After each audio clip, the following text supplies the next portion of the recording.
ఒకసారి ఆలోచిస్తే ఆ రాత్రిపూట ఆఫీస్ పనులన్నీ ఆపేసి అంతా నిద్రపోతున్న సమయంలో కస్టమర్స్ పంపే కంప్లైంట్స్ చదివి వాళ్ళ ఆర్డర్ హిస్టరీ చెక్ చేసి ప్రాబ్లం సాల్వ్ చేసే ఒక స్మార్ట్ వర్కరుంటే ఎలా ఉంటుంది? వినడానికి చాలా బాగుంది గదా! అంటే ఇది కేవలం ఏదో సైన్స్ ఫిక్షన్ మూవీలో సీన్లా లేదు, నిజంగానే జరుగుతోంది. అవును. ఈరోజు మన విశ్లేషణలో సరిగ్గా ఇదే టాపిక్ మాట్లాడుకోబోతున్నాం. అదే నరేష్ ఐటీ వాళ్ళు అందించిన generative AI and agentic AI with Python road map గురించి. కరెక్ట్. అంటే ఏఐని కేవలం ఒక టూల్లా వాడే స్థాయి నుండి ఆ సొంతంగా ఇలాంటి అప్లికేషన్స్ నిర్మించే స్థాయికి ఎలా మారాలో ఈ సోర్సు చాలా స్పష్టంగా చూపిస్తుంది. రైట్. అసలు ఈ ప్రయాణంలో మొదటి అడుగు ఉమ్, జెనరేటివ్ ఏఐకి ఏజెంటిక్ ఏఐకి మధ్య తేడా తెలుసుకోవటం. అవును. బేసిక్గా సమాచారాన్ని సృష్టించడానికి మరియు వాస్తవంగా పనులు పూర్తి చేయడానికి మధ్య ఉన్న తేడా అన్నమాటిది. ఆ సోర్స్ చదువుతున్నప్పుడు నాకు ఆలోచనొచ్చింది.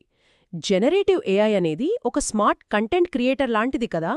అంటే ఒక ఈమెయిల్ రాయమంటే అద్భుతంగా రాస్తుంది. ఎగ్జాక్ట్లీ. కానీ ఏజెంటిక్ ఏఐ అనేది ఒక స్మార్ట్ వర్కర్ లాంటిది. ఇందాక మనం అనుకున్నట్లు కస్టమర్ కంప్లైంట్ సాల్వ్ చేయడం లాంటి రియల్ యాక్షన్స్ తీసుకుంటుంది. ఓహో, అంటే ఈ వర్కర్స్ వాటంతట అవే పనులెలా పూర్తి చేస్తాయి అసలు? వాటికంత కెపాసిటీ ఎక్కడ్నించొస్తుంది? ఆ వర్కర్కుండే అదనపు సామర్థ్యం అక్కడే ఉంటుంది. ఏజెంటిక్ ఏఐ కేవలం మనమిచ్చే ప్రాంప్ట్స్పై మాత్రమే ఆధారపడదు. దానికొక లక్ష్యమిస్తే తన మెమరీని వాడి ఆ పెద్ద పనిని చిన్న చిన్న స్టెప్స్గా విడగొట్టుకుంటుంది. అంటే వివిధ టూల్స్ లేదా ఏపీఐలను ఉపయోగించి ఒక్కో స్టెప్ పూర్తి చేసుకుంటూ ఫైనల్ గోల్ రీచ్ అవుతుందన్నమాట. అవును. జెనరేటివ్ ఏఐ ఒక ఫౌండేషన్ అయితే దానికి యాక్షన్ తీసుకునే పవర్ ఇస్తే అది ఏజెంటిక్ ఏఐ అవుతుంది.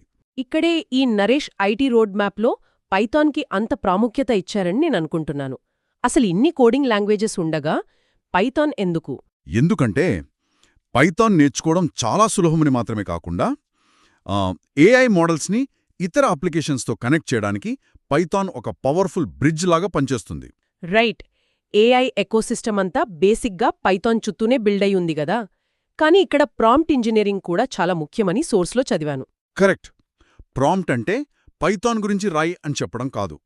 ఒక ఏజెంట్కి స్పష్టమైన పర్సోనా సెట్ చేయాలి. అంటే నువ్వు ఒక కస్టమర్ సపోర్ట్ ఏజెంట్వి, ఆ స్టెప్ 1 హిస్టరీ చెక్ చేయి, స్టెప్ 2 రిప్లై ఫ్రేమ్ చేయి అని పక్కాగా ఇన్స్ట్రక్షన్స్ ఇవ్వడమన్నమాట. అవును. అలా స్పష్టంగా ఇస్తేనే ఏజెంట్స్కొక దారి దొరుకుతుంది. లేకపోతే అవి ఖచ్చితంగా కన్ఫ్యూజ్ అవుతాయి. బానే ఉంది కానీ ఆ ఏజెంట్కి మన కంపెనీ పాలసీలు లేదా మన ప్రాడక్ట్ డీటెయిల్స్ ఎలా తెలుస్తాయి? ఇంటర్నెట్లో ఉన్న జనరల్ నాలెడ్జ్తో ఆన్సర్స్ ఇస్తే కష్టం కదా. ఎగ్జాక్ట్లీ. ఇక్కడే ర్యాగ్ లేదా రిట్రీవల్ ఆగ్మెంటెడ్ జనరేషన్ టెక్నిక్ వస్తుంది. దీని ద్వారా మనం బయటి ప్రపంచపు సమాచారాన్ని ఆపేసి కేవలం మన సొంత డాక్యుమెంట్స్ని మాత్రమే ఏఐకి ఫీడ్ చేయొచ్చు. ఓహో, అంటే ఇప్పుడు నరేష్ ఐటీ కోర్సు పీడిఎఫ్ని ఏఐకి ఇస్తే ఎవరైనా కోర్సు గురించి అడిగినప్పుడు ఆ పీడిఎఫ్లో ఉన్న సమాచారం ఆధారంగానే ఖచ్చితమైన ఆన్సర్ చేస్తుందన్నమాట. అవును. తనకు తెలియని విషయాలను ఊహించి చెప్పకుండా ఇది కంట్రోల్ చేస్తుంది. అయితే ఇది ఏజెంట్స్ సొంతంగా పనులు చేస్తున్నప్పుడు వాటిని కంట్రోల్ చేయడం కూడా చాలా ముఖ్యం కదా. అవే అన్నీ చేసుకుంటూ పోయి ఆ యూజర్ పర్మిషన్ లేకుండా ఇంపార్టెంట్ ఫైల్స్ డిలీట్ చేస్తే ఎలా? అందుకే వాటికి గార్డ్ రైల్స్ అంటే కఠినమైన సేఫ్టీ రూల్స్ సెట్ చేయాలని సోర్స్లో స్పష్టంగా చెప్పారు. ఇవి ఉంటేనే ఏజెంట్స్ సేఫ్గా మనకు నమ్మకంగా పనిచేస్తాయి.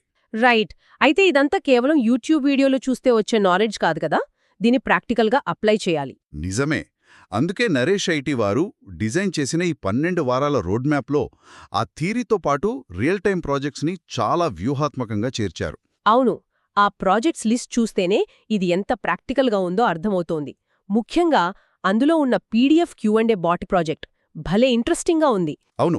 మనం మాట్లాడుకున్న పైథాన్ కనెక్షన్స్, ర్యాగ్ టెక్నిక్, ఇంకా ఏజెంటిక్ ఏఐ కాన్సెప్ట్స్ అన్నింటినీ ప్రాక్టికల్గా బిల్డ్ చేయడానికి అది బెస్ట్ ఎగ్జాంపుల్. ఇటువంటి ప్రాజెక్ట్స్ సొంతంగా చేస్తేనే ఇండస్ట్రీకి కావాల్సిన స్కిల్స్ వస్తాయి. ఏఐని వాడే స్టేజ్ నుండి దాన్ని నిర్మించే స్టేజ్కి వెళ్లడమనేది ఇప్పుడొక సూపర్ పవర్ లాంటిది. ఖచ్చితంగా. ఏఐ నేర్చుకోవడం అంటే కేవలం థీరీ చదవడం కాదు, దాన్ని ఉపయోగించి సమస్యలు పరిష్కరించడం. నరేష్ ఐటీ అప్రోచ్ కూడా అదే చెప్తుంది. ముగించే ముందు ఒక ఆసక్తికరమైన ఆలోచన. భవిష్యత్తులో మన ప్రమేయం పెద్దగా లేకుండానే ఒక ఏఐ రీసెర్చర్ ఏజెంట్ ఇంకొక ఏఐ రైటర్ ఏజెంట్తో కలిసి మల్టీ ఏజెంట్ వర్క్ ఫ్లోస్ ద్వారా పనులు పూర్తి చేసుకుంటే అది నిజంగా మైండ్ బ్లోయింగ్ థాట్. ఆ కొత్త ప్రపంచంలో మనుషులుగా మన పాత్ర కేవలం ఏఐకి లక్ష్యాలు నిర్దేశించడానికే పరిమితమవుతుందా అన్నది చాలా పెద్ద ప్రశ్న. అవును, భవిష్యత్తు వైపు వేగంగా వెళ్తున్న ఈ టెక్నాలజీ గురించి అందరూ ఖచ్చితంగా ఆలోచించాల్సిన విషయం ఇది.